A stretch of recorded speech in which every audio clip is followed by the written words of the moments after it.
এই ঘটনাগুলো ইরানের সামরিক ও পারমাণবিক অবকাঠামোর ওপর ইসরায়েলের কৌশলগত আঘাতের আরও প্রমাণ হিসেবে চিহ্নিত হচ্ছে। অন্যদিকে ইরানও এবার অপারেশন প্রমিস 3 এর আওতায় ইসরায়েলের গুরুত্বপূর্ণ সামরিক ও বেসামরিক স্থাপনায় সফলভাবে আঘাত হানতে সক্ষম হয়েছে। স্থানীয় আন্তর্জাতিক গণমাধ্যমের খবরে বলা হয়েছে, ইরানি ক্ষেপণাস্ত্র মধ্য তেল আবিবে অবস্থিত ইসরায়েলের প্রধান সামরিক সদর দপ্তর কিরিয়া কম্পাউন্ডে আঘাত এনেছে।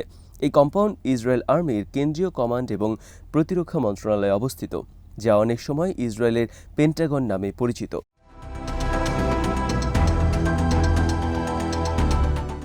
তাসনিম নিউজ এজেন্সি জানিয়েছে, ইসলামিক রেভলিউশনারি গার্ড কোর বা আইআরজিসি কমান্ডারের একজন প্রধান উপদেষ্টা জানিয়েছেন যে ইসরায়েলি শাসক গোষ্ঠীর কমান্ড অ্যান্ড কন্ট্রোল সেন্টার এবং ইলেকট্রনিক ওয়ারফেয়ার সেন্টার যেসব বিমান ঘাঁটিতে অবস্থিত, সেই নেভাতিম ও ওফদা এয়ারবেসকে ইরানের হামলার টার্গেট করা হয়। প্রতিবেদনে আরও বলা হয়, তেল আবিবের নিকটে অবস্থিত তেল নফ বিমান ঘাঁটিও আইআরজিসির হামলার লক্ষ্যবস্তু ছিল।